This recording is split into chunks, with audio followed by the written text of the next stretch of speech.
सहरदेखि गाउँ घरका आवाज लिआउने मनकै कुरा सारा नेपाल नेपालीको हजुर यो रेडियो उपत्यका 87.6 मेगाहर्ज समुदायका लागि सञ्चार।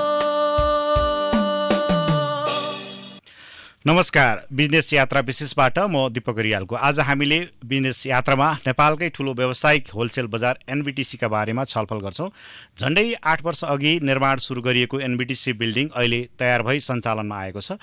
यो 8 वर्षको अवधिमा धेरै उतार चढाव आएको छ। यसैबीच भूकम्प, नाकाबन्दी, अहिले कोभिडको सामना गरिरहँदा बिल्डिङ सञ्चालनमा ल्याउन भइरहेको प्रयासका बारेमा आज हामी छलफल केन्द्रित गर्छौं। यसका लागि एनबिटिसी होलसेल बजारका डाइरेक्टर गोपाल पङ्गेनी र एनबिटिसी व्यापार सङ्घका अध्यक्ष होमनाथ गिरी हामीसँग हुनुहुन्छ। म दुवै सहभागीलाई स्वागत गर्छु। यहाँ दुवैजनालाई स्वागत छ। धन्यवाद। म डाइरेक्टर साहबबाटै कुरा सुरु गर्छु। गोपालजी, यो कन्सेप्ट भनौँ न, अवधारणा चाहिँ कहाँबाट सुरु भयो? यो वास्तव भन्दाखेरि हाम्रो यो कन्सेप्ट चाहिँ नि धेरै पुरानो हो र हाम्रो कसरी सुरु भयो भन्दाखेरि म पनि न्यु रोडमा बिजनेस गर्थेँ र हामीहरू त्यहाँको घरबेटीहरूबाट साह्रै पीडित थियौँ। उहाँहरूले कस्तो भने व्यापार अलिकति चलेपछि उहाँहरूले 3 महिनामा 6 महिनामा भाडा बढाउने, त्यसपछि आफ्नै घरमा चाहिँ फेरि पकडी सिस्टम लागू भएको थियो कि त्यसले गर्दाखेरि जुन व्यापारीहरू छन् साह्रै पीडितहरू थिए र एउटा सानो सटर गर्ने 70,000 75,000देखि लिएर 1 लाख 1.5 लाखसम्म रेन्ट तिर्नु पर्थ्यो। त्यो हुनाले हामीले के भने अब यसबाट हामी घरबेटीबाट एउटा मुक्ति पाउनको लागि र यो चर्को चाहिँ नि जुन रेन्ट छ नि यसलाई अलिकति चाहिँ नि व्यवस्थित गर्नु पर्यो भनेर एउटा हाम्रो चाहिँ नि व्यापार सङ्घ, राष्ट्रिय व्यापार सङ्घमा यो कुरो उठ्यो बित्तिकै हामी चाहिँ नि व्यापारीहरू चाहिँ नि 15-20 जना भएर एउटा यो निर्णयमा पुग्यौँ कि कुनै ठाउँ खाली भयो भने ठुलो क्षेत्र एरिया त्यस्तो भएको खण्डमा एउटा यो बजारलाई नै व्यवस्थित गरौँ र जुन घरबेटीहरूबाट जुन पीडित छौँ हामी त्यसको लागि एउटा चाहिँ नि समस्या समाधान पनि हुन्छ। व्यापारी मिले चाहिँ व्यापारी मिलेर समस्या समाधान पनि हुन्छ र हामीले चाहिँ नि यसमा निकै ठुलो चाहिँ नि यसमा होमवर्क पनि गरियो, ठुलो सल्लाह पनि गरियो र यसमा चाहिँ नि गर्दै हामीले चाहिँ नि कलङ्कीको चाहिँ नि खसी बजारमा निर्मल प्रधानजीको जग्गा चाहिँ नि भेटियो। त्यसमा चाहिँ नि हामीले चाहिँ नि पहल गर्दाखेरि त्यो चाहिँ नि अब यो बजारभन्दा एउटा पीडाकै कारण चाहिँ सुरु भयो भनौँ न। पीडा जुन मान्छेले विभिन्न सोच त हुन्छ नि, मैले पनि सोच्छु, अरूले पनि सोच्छन् होइन, सोच हुँदैमा कार्यान्वयन हुँदैन नि।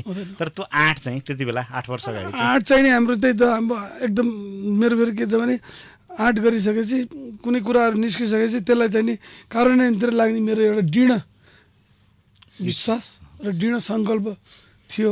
त्यस्तै अब हाम्रो साथीहरू अनि थुप्रै साथीहरूले पनि यसमा सहयोग गर्नुभयो र त्यसले गर्दाखेरि यो अवधारणालाई हामीले कम्युनिटी मोडलमा यसलाई चाहिँ नि एउटा राष्ट्रिय व्यापार सङ्घको माध्यमबाटै हामीले चाहिँ नि सुरुवात गऱ्यौँ र त्यसलाई चाहिँ नि अब अहिलेको हेर्दाखेरि यसलाई चाहिँ नि कार्यान्वयनतिर नै लाग्यो र यो चाहिँ नि एक किसिमले भन्दाखेरि यो ठुलो नेपालकै ठुलो एचिभमेन्ट पनि हो यसलाई र अहिलेसम्म नेपालमा योभन्दा ठुलो बिल्डिङ पनि बनेको छैन। लगभग 5,25,000 स्क्वायर फिटको बिल्डिङ हो। नेपालकै सबैभन्दा आधुनिक पनि र ठुलो, सबभन्दा आधुनिक र भूकम्प प्रतिरोध। अब अलिकति जस्तो भनौँ न, यो कि त्यो अपरेसनको कुरा गरिरहँदा त्यो तपाईँहरूले त्यति बेला सोचेको आधार र अहिलेको जुन यो 8-9 वर्षको पिरियडमा चाहिँ धेरै कुराहरू चाहिँ फेरबदल भएको छ होइन।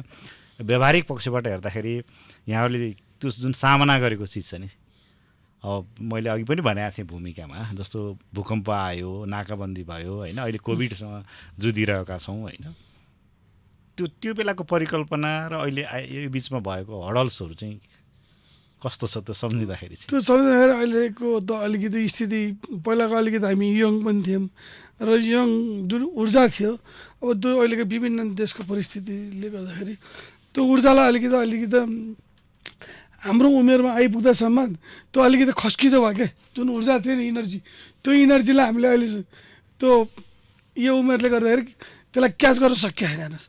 तर इनर्जी नभएको त होइन, तर किनभने माहौल यस्तै परिदियो। अब अहिले कोभिडले गर्दाखेरि वर्ल्ड वाइड नै यो असर परेको छ। 2 वर्ष हुन लागिसक्यो यो बिचमा त तपाईँको लगभग भन्यो भने धेरै बिजनेसहरू विस्थापित पनि भइसकेको छ र स्थितिले अलिकति जुन किसिमले हुनुपर्ने हो कोभिडको कारणले गर्दाखेरि धेरै नै शिथिलता छ बजारमा। त्यो शिथिलतालाई अब मध्यनजर गर्दाखेरि यो कोभिडको जुन भ्याक्सिन नलाउँदासम्म यो शिथिलता नै रहिरहला जस्तो लाग्छ। एउटा भनौँ न एउटा प्राकृतिक रूपमा पनि एक खालको समस्या चाहिँ प्राकृतिक रूपमा पनि भयो। जस्तो यो अलिकति म यो बिल्डिङकै सन्दर्भमा चाहिँ यहाँहरूको यो बिल्डिङ काठमाडौँमा अहिले ठुल्ठुलो भनौँ न एउटा उदारीकरणको अवधारणा अनुसार होइन अब सरकारले चाहिँ यो समाजवाद उन्मुख भन्ने नीति पनि लिएको छ होइन। समृद्ध नेपाल विभिन्न खालका नाराहरू नीतिहरू हाम्रो संविधानदेखि भइरहेको सन्दर्भमा चाहिँ जस्तो यो बिल्डिङ पनि अब तयार भइरहेको छ। यहाँहरूले कम्युनिटी मोडलमा बनाउनु भयो एउटा निजी क्षेत्रबाट भनौँ न, सरकारको खासै यहाँ योगदान रहेन र पनि जस्तो यो बिल्डिङको विशेषताको कुरा गर्दा के छ त तपाईँहरूले बनाइरहेको बिल्डिङमा चाहिँ यो चिज छ भन्ने कुरा चाहिँ अलि आम दर्शक श्रोताहरूको लागि अथवा व्यापारी वर्गकै लागि पनि के छ यो बिल्डिङ? यो बिल्डिङ वास्तव भन्दाखेरि यो नेपालकै सबैभन्दा ठुलो बिल्डिङ हो र यसको विशेषता भन्नुपर्दाखेरि जति पनि जुन यो न्यू रोडको जुन कन्जेस्टेड एरिया छ त्योभन्दा यो पृथक खालको छ। यसमा हामीसँग पार्किङ एरिया इनफ प्रशस्त छ भने हामीसँग अधिराज्यभरि ट्रान्सपोर्टेसनको व्यवस्था त्यहीबाट गर्न सकिन्छ र जसको पसल छ त्यसलाई हामी एउटा गोदाम पनि दिइरहेछौँ भने गोदामको लागि पनि एउटा व्यवस्थित छ, सबै सुविधा र एक किसिमले भन्दाखेरि जति पनि होलसेलको अवधारणा छ त्यसको लागि पुग्ने पर्याप्त किसिमको सुविधाहरू हामीले दिएको छौँ। म एकैछिन होमनाथ गिरी तर्फ आउन चाहन्छु। अब तपाईँ व्यापारको लागि त्यहाँ पुग्नु भएको छ होइन, अब के सोचेर त्यहाँ पुग्नुभयो, किन तपाईँ त्यहाँ पुग्नुभयो? साह्रै राम्रो र मिठो प्रसङ्गबाट सुरु गर्नुभयो, त्यसको लागि धन्यवाद छ। समय परिवर्तनशील छ, चेन्ज इज अलवेज गुड पनि भनिन्छ। म त्यति पुरानो त्यति ठुलो र त्यति अनुभवी व्यवसायी त होइन। काठमाडौँको माओबौद्ध गुच्चा टोल क्षेत्रबाट सुरु गर्दै रञ्जना ट्रेड सेन्टरमा 7-8 वर्ष बिताउँदै अहिले एनबिडिसी होलसेल कम्प्लेक्समा व्यवसाय सारेको छु। नेपालकै ठुलो होलसेल कम्प्लेक्समा पुगेको छु र त्यहाँ रहेका सबै 1000 करिबन पसलहरू अब छिट्टै सञ्चालनमा आएको हेर्ने रहर पनि छ। This is a new generation concept wholesale market पनि सरले भने जस्तै यो कन्सेप्ट छ र चाइना हामीहरू चाइना गएर सामान ल्याउने जुन गङ्जाउ छ बजार छ सहर छ त्यहाँ पनि यतिको सुविधा र स्पेस भएको बिल्डिङ कमै छन् र म अहिलेसम्म सन्तुष्ट नै छु। जस्तो सुविधाको कुरा अघि गोपालजीले गर्नुभएको थियो नि होइन, उहाँले भने जस्तै सुविधा हो व्यापारी वर्गका लागि त्यहाँ? यति बेलालाई हो, किनकि अन्त कहीँ यो सुविधाहरू देख्न पाइएको छैन र मोडर्न कन्सेप्टमा निर्मित त्यो होलसेल कम्प्लेक्स जसलाई एनबिटिसी भनिन्छ र फुल फर्ममा नेसनल बिजनेस ट्रेड सेन्टर भनिन्छ, नेपालीमा यसलाई उल्था गर्दाखेरि राष्ट्रिय व्यापार केन्द्र पनि भनिन्छ र त्यहाँ भएका सुविधाहरू अन्त अहिले तत्कालै नभएको जस्तो पनि म मान्दछु। घामबाट बच्ने र पानीबाट बच्ने, धुलोबाट बच्ने र सुरक्षित आफूले किनमेल गर्ने स्थल त पक्कै हो। तपाईँले त्यसो भनेर व्यापारीको लागि त व्यापारको कुरो होइन, व्यापार कस्तो छ, चहल पहल चाहिँ के छ अहिले? हुन त यो कोभिडको बेला हो होइन, संसार नै अहिले स्तब्ध छ एक हिसाबले। अब समग्रमा भन्नुपर्दाखेरि हिजोको यदि मैले फिगर लिन चाहेँ भने 285वटा पसलहरू खुलेको अवस्था, 285वटा पसलहरू हिजो सञ्चालनमा सम्मको काउन्ट आइसकेको छ। तर हाम्रो लक्ष्य हजारौँ पसल खोल्नुपर्ने छ। त्यताबाट हेर्दा यो सङ्ख्या सानो देखिए तापनि 285 भनेको ठुलो सङ्ख्या हो, म त्यसरी मान्दछु। यसको भविष्य चाहिँ के देख्नुहुन्छ? तपाईँ त आफू गइसक्नु भएको छ त्यहाँ। अब भनेको यस्तै सुविधा सम्पन्न होलसेल कम्प्लेक्स नै हो, त्यसैले यो बजारको भविष्य म उज्जवल देख्छु। नयाँ बस्ती, नयाँ बजार, नयाँ मेथड, नयाँ सिस्टममा जान समय लाग्न सक्छ, तर देशको समृद्धि र व्यक्ति विकासको लागि चाहिने भनेको अब यस्तै पूर्वाधार नै हुनुपर्छ। जस्तो तपाईँले त्यसो भनिरहँदा जस्तो यो एउटा अगाडि बढिरहेको छ द्रुत गतिमा भनौँ हजुर, होइन। अब यो चलाउनको लागि तपाईँको जस्तो भनौँ न यो विभिन्न अब 8 वर्षको अवधिमा यो निर्माण सुरु भइदिएको हजुर, अहिलेसम्म आइपुग्दा सञ्चालनमा आइरहेको बेलामा विभिन्न समस्या अघि डाइरेक्टर साहबले भन्नुभयो। हजुर, के छ यसलाई अझै यसलाई फास्ट ट्र्याकबाट चलाउनको लागि यहाँको सुझाव चाहिँ के छ? एकदम सान्दर्भिक पोइन्टमा सरले प्रश्न गर्नुभयो, त्यसको लागि म पुनः धन्यवाद दिन चाहन्छु। अब यसलाई चलाउनको लागि छुट्टा छुट्टै तिरबाट लाग्दाखेरि यो सफल नहुन पनि सक्छ, तसर्थ व्यापारी र सञ्चालकहरू बीच मजबुत सहकार्य हुनुपर्छ र त्यसको लागि व्यापार सङ्घको भूमिका पनि सकारात्मक र प्रशंसनीय रहनेछ भनेर म यही कार्यक्रम मार्फत म भन्न पनि चाहन्छु। एक हिसाबले अब व्यापारसँग भने तपाईँ नेतृत्वकर्ता भनौँ न, व्यापारीहरूको हजुर, तर्फबाट हजुर। होइन एउटा नेतृत्वकर्ता हुनुहुन्छ। हजुर, जस्तो व्यापारीको हक अधिकारको कुराका लागि चाहिँ हजुर। के गर्दै हुनुहुन्छ त त्यसो भए? अब व्यापार सङ्घको उद्देश्य यसको कार्यक्षेत्र, हक र अधिकारका कुराहरू यहाँहरू सबैले बुझ्नुभएकै छ, तसर्थ त्यसको व्याख्यातर्फ म जान आवश्यक देख्दिनँ। एनबिटिसी व्यापार सङ्घको अध्यक्षको हैसियतले म यहाँ के निवेदन गर्न चाहन्छु भने हाम्रो कार्यसमिति हाल मूल रूपमा 3टा एजेन्डामा लक्षित भई काम गरिराखेको छ। नम्बर 1 मा सबै पसल धनीहरूलाई लाल पूर्जाको वितरण सम्बन्धी एउटा एजेन्डा हामीले राखेका छौँ।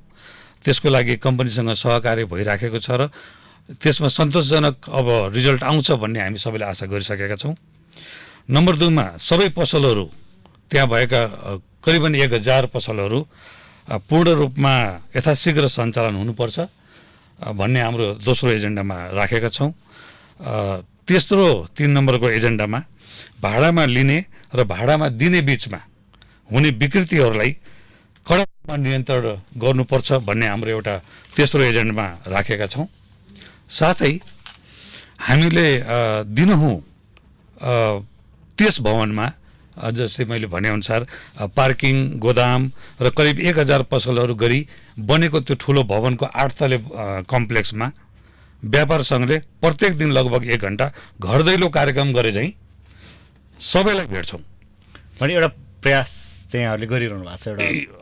हजुर, हजुर। I mean we walk every day, सबै एउटा टिम वर्क चाहिँ छ। यस, टिम वर्क छ र we walk every day to floor, shop to shop, just to find out कि केही नयाँ समस्या कसैलाई केही छ कि। अलिकति यसो भनिरहँदा जस्तो अघि हाम्रो गोपाल पङ्गेन डाइरेक्टर साहबले जुन भन्नुभयो, यो व्यापारीहरूको लागि गोल्डन अपर्च्युनिटी के छ त तपाईँले हेर्दा चाहिँ?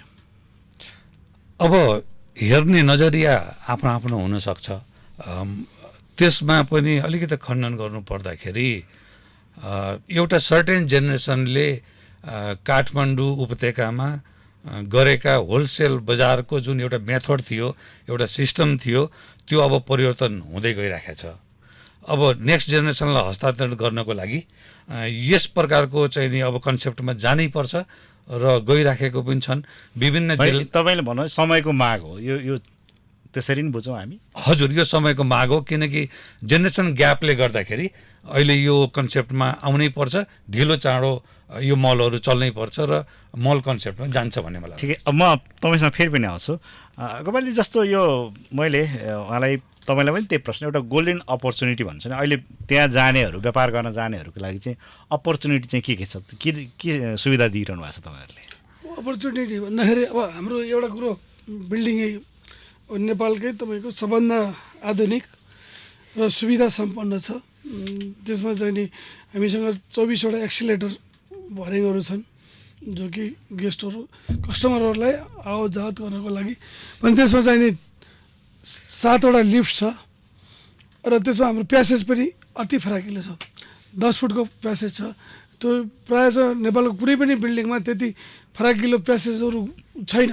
अहिलेसम्मको बिल्डिङहरूमा हेर्दाखेरि तपाईँको त्यति फराकिलो प्यासेजहरू छैन। त्यसले गर्दाखेरि भोलिको हिसाबमा चाहिँ नि हामीसँग जति पनि गेस्टहरू ओहोरदोहोर गर्नुहुन्छ नि, त्यसको लागि इनफ हुने करिडोर छ। र अब त्यसको साथसाथै अब यो यो एरिया भनेको नेपालकै अब सबभन्दा डेभलप भइरहेको एरिया हो र त्यहाँ चाहिँ नि हाम्रो नजिकै आधारको एउटा ठुलो बिल्डिङ बन्दैछ त्यसमा चाहिँ नि 2200 पसलहरू आउँदैछन् भने जुन कलङ्की चोकदेखि लिएर बल्कु चोकको एरिया अब अहिले एकदमै स्पिड रूपमा डेभलप भइरहेछ र त्यसको साथसाथै हामीसँग ड्राइपोर्ट पनि नजिकै छ अति नै नजिक छ भने स्पिड द्रुत मार्ग त्यो पनि निकट भविष्यमै फास्ट ट्र्याक सञ्चालनमा आउँदैछ र त्यो चाहिँ नि एक किसिमले भन्ने भने हब र त्यो काठमाडौँको एकदम ठुलो जक्सनको केन्द्रबिन्दु अबको दिनमा 2-3 वर्षभित्रमै त्यो जक्सन हुँदैछ त्यसले गर्दाखेरि अब यसमा सुविधाहरू त अब हेर्नुहोस् अब यही हिसाबले गऱ्यो भने नेपालको एउटा केन्द्रबिन्दुको रूपमा स्थापित हुँदैछ र भोलिको दिनमा मान्छेहरू कोहीबाट आएर पनि त्यही एकै थलो मुनि सबै चिजहरू भेराइटी लिएर तपाईँको आफ्नो पुग्ने स्थिति छ क्या अहिले त्यसो भनिरहँदा जस्तो भनौँ न अहिले तपाईँहरूले यो कोभिडले एक खालको आक्रान्त भइरहेको व्यापारीहरूको लागि चाहिँ यहाँहरूले अलिकति विशेष छुट भन्ने कुरा नि ल्याउनु भएको छ के छ त्यो चाहिँ कसरी गर्नुभएको छ अब आक्रान्त भइरहेछन् व्यापारीहरू जुन अब न्यु रोडमै मानिलिनुहोस् अब त्यहाँ 15 दिनको डिस्काउन्ट पनि छैन होइन र 1.5 लाख 2 लाखसम्म रेन्ट छ भने अहिले हामीले जुन हाम्रो कम्पनीको बेस रेट छ त्यो पनि अति न्यूनतम मूल्य छ त्यसमा पनि हामीले अहिले 70% डिस्काउन्ट गरेर ओन्ली 30% दिइरहेछौँ यो पनि अब तपाईँको किनभने कोभिडको नै यो मध्यनजर गरेर कसरी हामीले व्यापारीलाई माथि उकाछौँ र कसरी व्यापारीलाई आकर्षण गरौँ भन्ने उद्देश्यले नै अब कम्पनीलाई अब र जुन जसको सटर छ उहाँहरू पनि एउटा सेक्रिफाइस गरेर कम्पनी लगानीकर्ताले त्याग गर्नुभएको छ र कम्पनीलाई उहाँहरूले पनि सेक्रिफाइस गरेर एउटा कम्पनीको मध्यस्थतामा लगानीकर्ता र कम्पनीको बिचको सम्झौताले हामीले 70% यो सामुदायिक भाडा छुट दिइरहेछौँ भने अहिले 30% मात्रै तिरे हुन्छ र कुनै पनि व्यापारीलाई यो ठुलो अपर्च्युनिटी हो भोलिको दिनमा यो 2 वर्षसम्म यसमा भाडा पनि वृद्धि नहुने 2 वर्षमा र त्यसको हाम्रो सुरुमै हामी त्यसलाई 5 वर्षसम्मको एग्रिमेन्ट हामी गर्छौँ त्यो पनि कम्पनीले गर्छ अनि यसमा कुनै पनि 5 वर्षसम्म त्यो बिल्डिङमा स्थापित हुन सक्नुहुन्छ र उहाँहरूले भोलिको दिनमा घरबेटीको समस्या पर्दैन र 5 वर्षको पिरियडमा घरबेटीले उहाँहरूलाई उठेर जा भन्न सक्नुहुन्न किनभने यसमा मध्यस्थता हामी चाहिँ नि जुन व्यापारी भन्दा पनि यो बिल्डिङ ओनर व्यवस्थापन पक्षले जिम्मा लिएको हुनाले अब मेरो चाहिँ नि आह्वान के छ भने जति पनि न्यु रोडमा व्यापार गरेर बस्नुभएको छ उहाँहरू आएर यो अपर्च्युनिटीको मौका फाइदा लिनुहोस् र यो भनेको 5 वर्ष हो र 5 वर्षपछि पनि कुनै पनि सिङ्गल सटर धनीले एकैचोटि बढाउन सक्दैन त्यो पनि किनभने सबै बिल्डिङ सामूहिक हिसाबले बढ्छ त्यसले गर्दाखेरि जति पनि व्यापारीहरू साथीहरू हुनुहुन्छ उहाँहरू काम गर्ने इच्छा छ र कोही न्यु रोडमा ठाउँ पाउनु भएको छैन भने मैले यही उपत्यका 87.6 मार्फत के भने आह्वान गर्छु भने उहाँहरू आउनुहोस् हामीसँग अहिले इनफ सटरहरू छन् लगभग 300 जति सटर छन् त्यो सुरुमा फर्स्ट कम फर्स्ट सर्भिस हामी दिन तयार छौँ र हामी आफै नै एग्रिमेन्ट गरेर तपाईँहरूलाई चाहिँ नि भनेको ठाउँमा पसल दिन तयार छौँ तपाईँहरू आउनुहोस् यो मौकालाई नगुमाउनुहोस् भोलिको चाहिँ नि दिनमा तपाईँहरूको भविष्य यो बिल्डिङबाट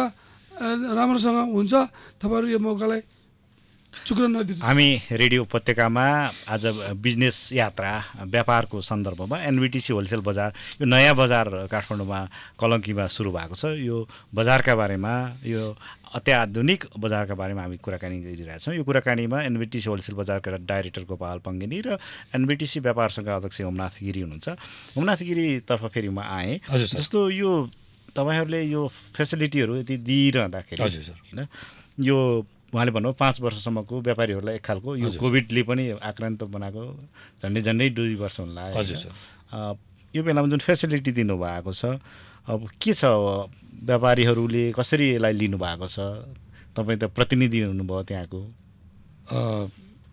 एकदम यो सोध्नै पर्ने प्रश्न सोध्नुभयो त्यसको लागि धन्यवाद तीन प्रकारको व्यापारी वर्गहरू हामी छौँ, यो मध्यम, ठुलो, साना सबै छौँ।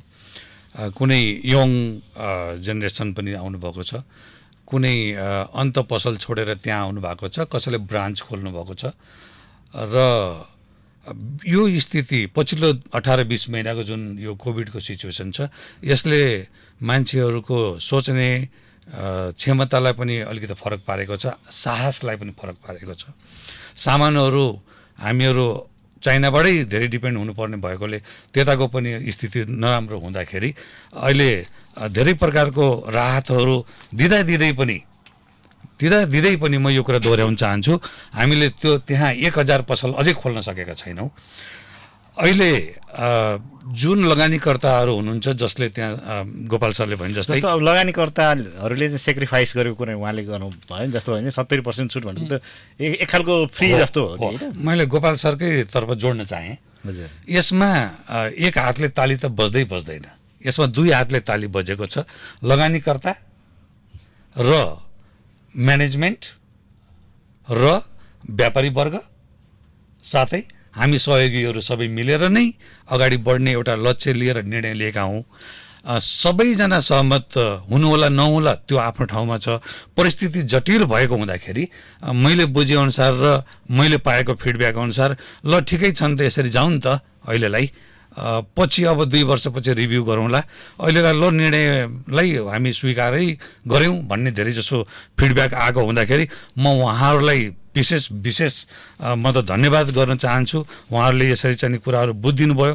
साथै व्यापार सङ्घले सबैलाई समेटेर लान सफल भएकोमा सबै व्यापारी वर्ग लगायत हाम्रो कार्य समितिलाई पनि यसै कार्यक्रम मार्फत हार्दिक धन्यवाद पनि म व्यक्त गर्छु। अलिकति भवनाजी जस्तो भनौँ न, एउटा अल्टरनेटिभ बजारको रूपमा उहाँले भनिरहँदाखेरि जस्तो एउटा गोल्डन अपर्च्युनिटीहरू छ अहिले भनिरहँदाखेरि, अब परिस्थिति त संसारभरिकै बिग्रेको अवस्था हो होइन? जस्तो अहिले जुन खालको सेक्रिफाइसको कुरा उहाँले गर्नुभयो होइन, यसले जुन व्यापारी वर्गमा चाहिँ जुन खालको उत्साह थपेको छ, जुन चहलपहल बढेको छ भनेर यहाँले भनिरहँदाखेरि चाहिँ यो चहलपहल अब नजिकै गरेको चाडपर्व पनि छ होइन, एकातिर अर्कोतिर कोभिड पनि फेरि तेस्रो लहर आउने भनौँ तेस्रो लहरको कुरा भइरहेछ। तपाईँहरू चाहिँ कसरी यो अगाडि बढिरहनु भएको छ, यसलाई चाहिँ म्यानेज गर्ने हिसाबले भनौँ न? यो बडो चुनौतीपूर्ण देखिन्छ। यो चुनौतीपूर्ण पक्का छ, तपाईँले भनेको यो म पूर्ण सहमत छु।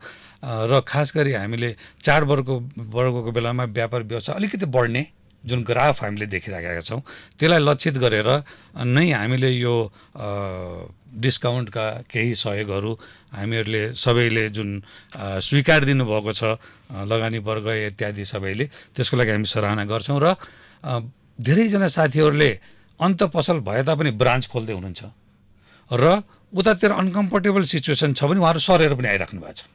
यो ग्राफलाई म पोजिटिभ लिएको छु। मैले कोभिडको कारणले जुन आक्रान्त भएको हजुर व्यापारी वर्गहरूलाई चाहिँ एउटा सान्त्वना दिने अथवा एउटा प्लेटफर्म चाहिँ भयो होइन? एकदमै भएको छ, एकदमै भएको छ। जस्तो अलिकति अब बजारभित्र के छ त, त्यहाँतर्फ जाउँ, म गोपालजीबाटै हजुर, त्यो बजारमा चाहिँ के पाइन्छ त? अब त्यो यसको लागि धन्यवाद दिपकजीलाई। अब यो मार्केटमा अब अहिलेसम्म हामीले विशेष गरेर त्यहाँ रेडिमेड मेन रेडिमेड भयो, त्यसपछि त्यसमा चाहिँ नि ब्यागहरूको आइटम छ र सुज, स्पोर्ट्स सुज, लेदर सुजहरू र कस्मेटिक आइटम र यो तपाईँको लत्ता कपडा भने त्यसपछि यो छाताहरू, त्यसको साथसाथै अब कस्मेटिक आइटमहरू, जुत्ता चप्पलहरू, ब्यागहरू, जति पनि उपभोग्य घरायसी सामानहरू छ त्यो चाहिँ तपाईँले जुन उपभोक्ताको लागि, हुन त यो होलसेल बजार भनेपछि त व्यापारी वर्गलाई नै भयो होइन, उपभोक्ता केन्द्रित त्यस्तो कुनै योजनाहरू पनि छ? अब यो एक किसिमले भने त बिल्डिङको जुन पसलहरू छ होइन, त्यो उहाँहरूको एउटा रिलेसनको हिसाबले त रिटेल पनि अलिक बिक्री गराउँछ उहाँहरूले, तर मेन हाम्रो फोकस भनेको यसलाई हामी मेन होलसेल नै हो।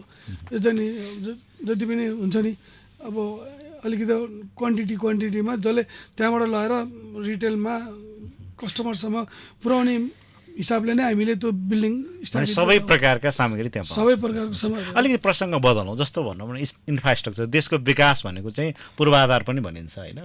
अब पूर्वाधारको हिसाबले त्यो चाहिँ नेपालकै अहिलेसम्मको आजका मितिसम्मको चाहिँ सबभन्दा ठुलो व्यापारिक भवन यहाँले भनिरहँदाखेरि त्यहाँ के छ अरू सुविधाहरू, जस्तो भनौँ न अरू रिफ्रेसमेन्टको कुराहरू, होटल, फिल्म होइन हलका कुराहरू, ती कुराहरू चाहिँ के समेट्नु भएको छ? अब अरू सुविधाहरू भनेको चाहिँ जस्तै रिफ्रेसमेन्ट अब हामी बन्दैछ भने अब त्यसको माथि छतमा चाहिँ नि हामी अब फुड कोर्टहरू सञ्चालनमा आउँदैछ र साथसाथै अब फिल्म हल पनि बनाउने हाम्रो लक्ष्य हो। तर अब अहिले अब यो कोभिडले गर्दाखेरि वित्तीय जुन ब्याङ्क कोभिडको प्लस साथसाथै वित्तीय त्यो सबै चिजले गर्दाखेरि त्यसमा अलिकति हामी पछाडि ब्याक भएछौँ र यो निकट भविष्यमै त्यो एरिया डेभलप भएको हुने भएको हुनाले क्षेत्रफल चाहिँ कति उगेट्याछ यो बजारले चाहिँ? यो बजारमा 23 रोपनी 8 आना बजारमा मात्रै? त्यो बजारको जुन छ बिल्डिङको जुन स्ट्रक्चर र वरिपरि हामीले जुन फारमा छोडेका छौँ त्यसको कुल क्षेत्रफल 23 रोपनी 8 आना छ। अब यो ठुलो एक खालको भनौँ नेपालकै ठुलो अत्याधुनिक बजारमा आधुनिक तरिकाले व्यापार गर्नको लागि यहाँ पनि पुग्नु भएको छ अमनाथजी। हजुर, तपाईँले व्यापार गरिरहेको ठाउँ चटक्कै छोडेर त्यहाँ जानु जुन आकर्षण तपाईँले देख्नुभयो, हजुर, त्यो आकर्षण अनुसार चाहिँ त्यही निरन्तर छ कि अथवा त्यसमा थपघट अथवा के अझै जरुरी ठान्नुहुन्छ तपाईँले, जुन भनौँ न चुकेको पक्ष के छ त्यस्तो? हजुर, चुकेको पक्ष छैन भन्न मिल्दैन। काम गर्दै जाँदाखेरि चुक्ने ठाउँहरू हुन्छन्, त्यसलाई सच्याएर हामी अगाडि जानुपर्छ भन्ने मलाई लाग्दछ। बुदागत रूपमा म्यानेजमेन्ट र सञ्चालक र व्यापारी वर्गमा बसेर बेला बेलामा हामीले छलफल गरिरहेका छौँ र केही जस्तो भनौँ न उहाँले 8 वर्ष अगाडि एउटा सोचले बनाउनु भयो, अहिले त कतिको त उमेर पनि हामी भयो भनेर चाहिँ यङ ब्लडको बेलामा सुरु गरेको होइन, परिस्थितिहरू परिवर्तन जाँदाखेरि अब बिल्डिङ बनाउँदाखेरि अब जस्तो भनौँ यो त कम्युनिटी मोडलमा बनाउनु भएको छ होइन, सबैसँग पैसा उठाएर बनेको बिल्डिङ हो, साझा दायित्व भयो। अब सरकारले सहयोग गरेन त आफ्नो ठाउँमा छ होइन। अब यो भनौँ न यस्तो विकसित देशहरूमा चाहिँ सरकारले नै यस्तो भवनहरू बनाएर त्यहाँ व्यवस्थित गरे हुन्छ, यो चाहिँ आम नागरिक नै व्यवस्थित गर्न खोजिरहेको जस्तो पनि देखिन्छ होइन। त्यो सहयोगी भूमिका गभर्मेन्टको अलिक 3 तहको सरकार छ होइन, जस्तो वडा कार्यालय हुन्छ होइन, प्रदेश अब सङ्घीय सरकार, 3टा सरकारहरूले यस्तो खालको चाहिँ कन्सेप्टमा चाहिँ त्यस्तो समन्वयको के छ? मैले त्यो हजुरको प्रसङ्ग मैले अलिअलि बुझेँ जस्तो मलाई लाग्यो। हामीहरू देश विदेश सबैजना घुमेकै छौँ, त्यहाँ एबिसी गभर्मेन्टले गर्छ, बाटो बिजुली पानी मिलाएर अनि बल्ल पब्लिकलाई ह्यान्डओभर गर्छ। हाम्रो देशमा उल्टो छ, बिजुली पानी बाटो पब्लिकले गर्नुपर्ने अनि सबै कुरा गरेपछि लाल पूर्जा सरकारले दिने, यस्तो उल्टो प्रवृत्ति हामीले बिहोरेकै छौँ। सरकारको तर्फबाट कुनै एउटा नीति भविष्यमा आएदेखि राम्रो हुन्थ्यो, सबैलाई राहत हुन्थ्यो भन्ने एउटा आशा त गर्नै पर्छ, तर तत्कालै केही भए जस्तो त मलाई त लाग्दैन। नेतृत्व तपाईँहरूले लिनुभएको बालजी, जस्तो भने सरकारकोबाट सहयोग चाहिँ के पाउनु भएको छ? अब वास्तव भन्यो भने जुन किसिमले भन्नुपर्दाखेरि अब यसमा सरकारबाट हामीलाई कुनै पनि सहयोग छैन। यो वास्तव भन्यो भने हामी व्यापारीहरूको एउटा सामूहिक नेतृत्व र सामूहिक लगानीले नै एउटा चाहिँ नि प्राइभेट सेक्टरले नै डेभलप गरेको बिल्डिङ हो र यसमा सरकारको त्यस्तो अहिलेसम्म कुनै ठोस भूमिका छैन। जस्तो नीति नियम जस्तो भनौँ न तपाईँहरूले अब कामकै दौरानमा चाहिँ बरु झन्झट बिहोर्नु पर्ने स्थिति आयो कि सहयोगको सट्टा झन्झट? अहिले त हाम्रो भन्नुपर्दा त धेरै नै स्थिति एकदमै ऊ छ। अब छिमेकीदेखि लिएर अब हाम्रो सबै क्षेत्रबाट हामीलाई कतिवटा मुद्दा पऱ्यो, त्यो हिसाब किताबै छैन, लेखाजोखै छैन। त्यसपछि त्यसमा पनि अब छिमेकी चाहिँ अब सबैबाट अब सल्टाउँदै आइपुग्यो, सबैबाट हामी सल्टाउँदा यो स्थितिसम्म आइपुग्यो हो। अब बजार चल्ने भयो।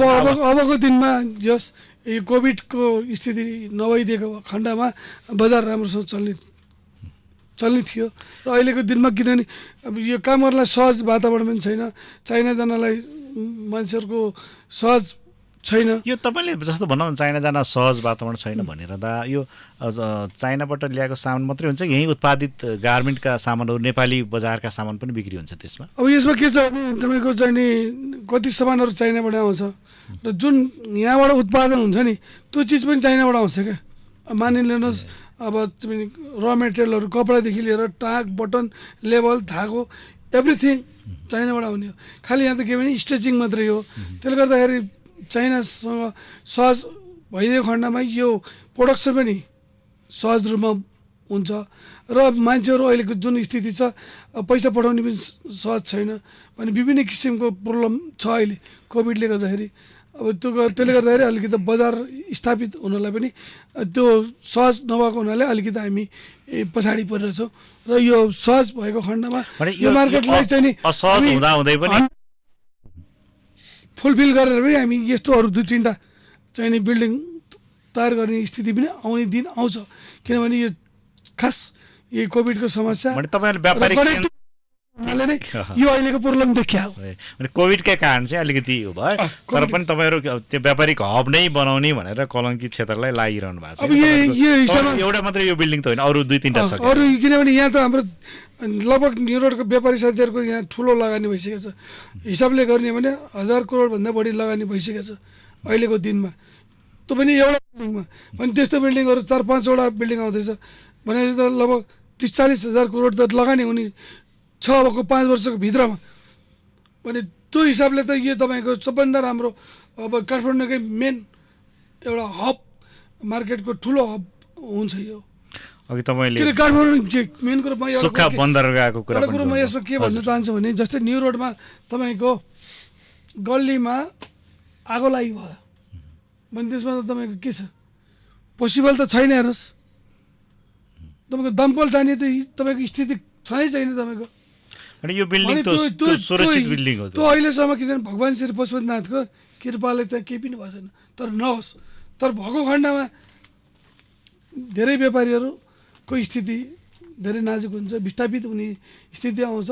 त्यो मध्यनजर गरेर नै हामीले एउटा आधुनिक र सर्वसुलभ किसिमले चाहिँ नि रेन्टको लागि भनेर र आफ्नो चाहिँ नि प्रोपर्टी आफैले नै सञ्चालनमा गर्ने भन्ने एउटा जुन एउटा उद्देश्य आफै मालिक आफै रेन्टतिर नपरोस् भन्ने हिसाबले आफ्नो सटरको आफै मालिक भन्ने एउटा प्रमुख उद्देश्यले नै यो निर्माण गरे। भने आफूले कमाएको पैसा आफ्नै सम्पत्ति जोडिने कन्सेप्टमा यो आयो होइन। म अलिकति चाहिँ अब सेक्युरिटीको कुरा उहाँले गर्नुभयो होइन। हजुर अब के छ कति सुरक्षित हुन्छ त्यहाँ बस्ने व्यापारीहरू? मैले चेन्ज इज गुड भनेर एउटा जुन वर्ड युज गरेको थिएँ त्यो यहाँ इम्प्लिमेन्ट हुन्छ। गोपाल सरले हेल्थ एन्ड सेफ्टी या इत्यादि दुर्घटना या एम्बुलेन्स इमर्जेन्सी सर्भिसेसको कुरा गर्नुभयो। त्यो त यो कार्यक्रम जसले सुनिराख्नु भएका हाम्रो जति पनि श्रोता दर्शक हुनुहुन्छ उहाँहरूले बुझ्नु भएकै छ नि स्थिति के छ भनेर देख्नु भएकै छ। त्यसमा मैले ठुलो चाहिँ नि प्रमाण जुटाउनु पर्ने म केही पनि देख्दिनँ। कति आम नागरिक चाहिँ कति हेर्न भनौँ त्यो त एउटा आधुनिक बिल्डिङ भयो हेर्न कतिको आउँछ जस्तो मान्छे धरेर हेर्न भने पुग्छ नि त्यस्तो चाहिँ के छ? दिपक सर म त्यो अघि त्यो सेफ्टी र उसको कुरामा जान्छु। हाम्रो जति पनि होलसेल बजार अहिलेसम्म थियो जहाँ म बस्थेँ पहिला भर्र पानी परेपछि लर ढाक्नुपर्ने हावा आएपछि रोक्नुपर्ने इत्यादि समस्याहरू यहाँ छैन। त्यही भएर मैले यो new generation concept best building भनेर मैले टाइटल दिन खोजेको कारण त्यो पनि हो। र आउने जेनेरेसनले अब त्योलाई छोडेर अब यतातिर आउँछन् भन्न खोजेको पनि मैले त्यहाँ थिएँ। हो अर्को प्रश्न के भन्नु पऱ्यो त्यसले? सेक्युरिटीको पर्सपेक्टिभ जस्तो भनौँ न त्यो कति सेक्युरिटीको पोइन्ट अफ भ्यूले त काठमाडौँ या नेपालमा यो त दयनीय स्थिति छ। ओभरअल नै दयनीय स्थिति छ। हामीले त्यहाँ यहाँ बोलेर केही पार्न त लाग्दैन। तैपनि मलाई लाग्छ अब अलिकति हामी चाहिँ चेन्ज भएर अलिकति अपग्रेड भएर अलिकति चाहिँ सुविधा सम्पन्नमा गएर बस्नुपर्छ भन्ने मलाई लाग्छ। त्यसो भन्दैमा त्यो भएका बजारहरू चाहिँ नि जम्मै विस्थापित हुनुपर्छ जम्मै हट्नुपर्छ सबै मासिनुपर्छ भनेको होइन। त्यो आफ्नै प्रकारले चलिराखेको हुन्छ। परिवर्तन चाहनेका लागि change is required if there is no change, तपाईँको घरमा पनि चेन्ज भएन भने के हुन्छ, तपाईँको छरछिमेकमा चेन्ज भएन भने के हुन्छ? मैले त्यहीँ जोडेको थिएँ नि, जस्तो मान्छे धरहरा अग्लो ठाउँ हेर्न गए जस्तै त अत्याधुनिक गोपालजी ठुलो बिल्डिङ नेपालको त्यो हेर्न कतिको आउनु त्यो म धेरै नै समय मैले त्यो एनबिटिसी होलसेल कम्प्लेक्स यो कलङ्कीमा हाम्रो भाटपट्टिको छेउमा जुन हामी बसेका छौँ रिङ रोडमै म त्यहाँ समय अहिले बिताइराखेको छु। मैले यो अलिकति भोलिन्टियर काममा पनि हामी व्यापार सङ्घको तर्फबाट लागेको हुँदाखेरि त्यहाँ हेर्न मान्छे आउनेहरूले ओहो त भन्छन् है। अब यो सायद यही कार्यक्रम हेर्ने केही श्रोता दर्शक पनि आउनु भएको थियो होला, उहाँ या नभए आउनुहोस् हेर्नुहोस् एकचोटि अनि बल्ल मूल्याङ्कन गर्नु होला मात्रै भन्नु। त्यहाँ भित्र आएर हेरिसकेपछि प्रतिक्रिया चाहिँ के हुन्छ? प्रतिक्रिया राम्रो छ, यतिको सुविधा सम्पन्न गोपाल सरले भने जस्तै यति ठुलो बिल्डिङ नेपालमा बनेको जस्तो माने फिलिङ हुँदैन कि त मान्छेहरूलाई। मान्छेहरू त्यहाँ गइसकेपछि के हुन्छ भने ओहो नेपालमा नि यत्रो ठुलो बिल्डिङ बनाएर रहेछ भने मेरै साथीहरू छन् मिडियाकर्मी साथीहरू त्यहाँ गएर जुन घुमाउँदाखेरि ओहो नेपालमा यत्रो ठुलो बिल्डिङ बन्द रहेछ र यत्रो ठुलो बिल्डिङ बनाउन अनि त्यही भएर सकिँदो रहेछ। सुरुमा मैले तपाईँको आर्ट भनेको थिएँ नि, एउटा प्रश्न गरेको थिएँ नि याद गर्नु, त्यो आर्ट चाहिँ कसरी भयो कि यो हुन त टिमवर्क हो होइन? अनि यसमा त एउटा टिमवर्क हो होइन। अब यसमा हामी दुईवटा ग्रुप जोइन्टले बना बिल्डिङ हो यो होइन। वास्तव भन्दाखेरि पृष्ठभूमि त त्यही नै हो नि, रियालिटी एउटा कम्फर्ट हाउसिङको जुन ग्रुप थियो उहाँहरू 2 जना हुनुहुन्थ्यो भने हामी बजारको ग्रुप थियौँ। तर दुईवटा ग्रुपको 50% त्यसमा चाहिँ नि सामूहिक लगानीले र यता बजारको प्रतिनिधि हामीले गऱ्यौँ भने उहाँहरूले कन्स्ट्रक्सनको जिम्मा लिइदिनु भयो र कन्स्ट्रक्सन उहाँहरूले गर्नुभयो भने हामीले बजारबाट सबै साथीहरूलाई समेटेर त्यसपछि सटर बिक्री गऱ्यौँ, किस्तामा पैसा ल्याउँ। 13 किस्ता सटर किन्नेलाई नि साह्रै मार परेन, सजिलै छ। त्यही त 13 किस्तामा हामीले चाहिँ नि डिभाइड गऱ्यौँ। यो 3-3.5 वर्षको पिरियडलाई 13 किस्तामा चाहिँ नि डिभाइड गरेर त्यसपछि जुन किस्ता हुन्छ नि त्यो किस्ताले दिँदाखेरि उहाँहरूलाई पनि एकैचोटि तिर्न परेन र त्यो किस्ताले गर्दाखेरि उहाँलाई तिर्न पनि सजिलो भयो। त्यो हिसाबले चाहिँ नि यो बिल्डिङ साझा बिल्डिङ तयार भयो। अब समय पनि निकै कम भयो, हामी गफ त अब यो कुराकानी गरिरहँदाखेरि समय गएको पत्तै हुँदैन रहेछ होइन। यो अब बिल्डिङको विशेषता उहाँले भनिरहँदाखेरि अब थप केही भन्न चाहनुहुन्छ? दीपक सरले नसोधेको एउटा प्रश्नको उत्तर दिन्छु म। मैले सोध्न बिर्सेको प्रश्नको उत्तर दिन्छु, या फिर चर्चाको जुन विषय छ त्यो हजुरले नटिपेको विषयमा म केही भन्न चाहन्छु। यो कलङ्कीमा कहाँ चल्छ त्यो होलसेल पसल भन्ने एउटा जुन कुरा छ नि, कन्सेप्ट पहिला एउटा सोचाइ छ। सोचाइ हुनु स्वाभाविकै हो, यस्तो मोटरसाइकल पनि चल्छ भन्छन् नि, तर त्यो चलिराखेको हुन्छ, त्यसको झन् भ्यालु बढिराखेको हुन्छ। म त यो व्यक्तिगत रूपमा यो मेरो व्यक्तिगत धारणा हो, तपाईँहरूको के धारणा होला, यो त्यहाँ भएको 1000 पसल सबै खुल्यो को खण्डमा यो बिल्डिङलाई च्याट्ट उचालेर थानकोटको पारिपट्टि लगेर राखे पनि चल्छ, त्यहाँ चल्छ। किनकि चाइनामा हामी किन्न जाँदाखेरि पाइन्ट उचालेर हिँड्नुपर्ने ठाउँ पनि छ, हामी त्यस्तो ठाउँबाट पनि गएर सामान किन्छौँ भने यहाँबाट किन हुँदैन त भनेर म अलिकति जोड्न चाहेँ। त्यसको लागि मैले क्षमा चाहन्छु, मैले समय लिएँ त्यसको लागि। हुन्छ, अन्तिममा गोपालजी अब यो आम दर्शक श्रोताले नि हेरिरहनु भएको छ, सुनिरहनु भएको छ होइन। खास गरी व्यापारिक वर्गलाई चाहिँ यहाँको के छ, मैले सोध्न छुटाएको तपाईँले भन्न खोजिरहनु भएको कुरा केही छ? अब व्यापारिक वर्गलाई त अब मैले अब अन्त्यमा के भन्न चाहन्छु भने जति पनि एनबिटिसीमा नआउनु भएको साथीहरूलाई जुन अहिले हामीले दिएको अफरहरू छ त्यसलाई एक्सेप्ट गरेर आउनुहोस् र एकचोटि हेरेर आउनुहोस् बिल्डिङ कस्तो छ र के कति सुविधा छ र भोलिको दिनमा कुनै पनि दुर्घटनाहरू घटेको खण्डमा हामी कतिको सेफ हुन सकिन्छ र बिल्डिङबाट कति फेसिलिटी हामी लिन सकिन्छ त्यो चाहिँ नि एकचोटि हेरेर आउनुहोस्।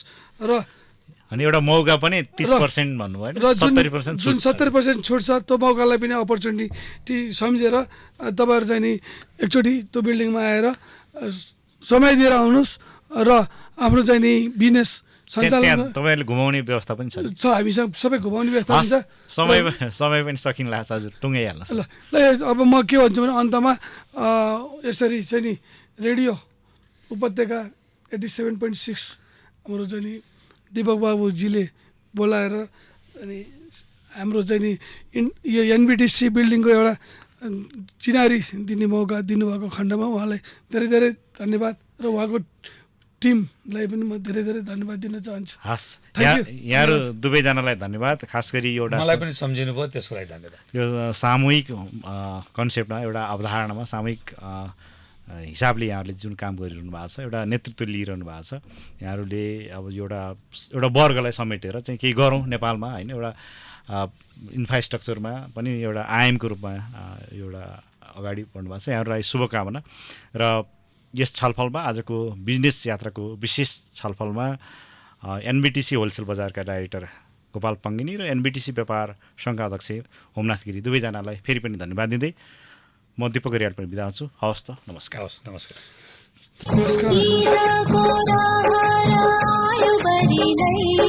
सूचना राष्ट्रव्यापी खुल्ला तीज गीत प्रतियोगिता 2078 को सूचना। तीज हिन्दू महिला धर्मावलम्बीहरूको एक महत्वपूर्ण पर्व हो। यस अवसरमा तीज पर्वको संरक्षण र प्रचार प्रसारको उद्देश्यले युगबाणी मिडिया नेटवर्क अन्तर्गत रेडियो उपत्यका 87.6 मेगाहर्जको सहकार्यमा राष्ट्रव्यापी खुला तीज गीत प्रतियोगिता सञ्चालन गर्न लागेको कुरा सहर्ष जानकारी गराउँदछौँ। सो प्रतियोगितामा प्रथम पुरस्कार 1 लाख, द्वितीय पुरस्कार 75,000, तृतीय पुरस्कार 50,000, त्यसै गरी सान्त्वना पुरस्कार 25,000बाट कलाकारहरूलाई सम्मान गर्ने योजनाका साथ राष्ट्रव्यापी रूपमा सहभागिताका लागि सबैमा दरखास्त आह्वान गरिन्छ। आवेदन दिनुहुने समूहले यही भाद्र 15 गतेदेखि 20 गतेसम्म रेडियो उपत्यका एवं युगबाणी मिडिया नेटवर्क प्राली united world trade centre Tripureshwar काठमाडौँमा सम्पर्क गर्नुहोला। समूहगत प्रतियोगिता भएकोले एक समूहमा 5 जना वा सोभन्दा बढी हुनुपर्नेछ। साथै आवेदन शुल्क रु 1,000 लाग्ने व्यवहार समेत जानकारी गराउँदछौँ। स्मरण रहोस्, कोभिडको सम्पूर्ण मापदण्डमा रही कार्यक्रम सञ्चालन हुनेछ। साथै सबै सहभागीहरूलाई पनि कोभिडको सम्पूर्ण मापदण्ड अपनाउन आग्रह गर्दछौँ। अन्य जानकारीका लागि कार्यालय समयमा फोन नम्बर 411717 वा भाइबर नम्बर 9861826968 मा सम्पर्क गर्न आग्रह गर्दछौँ।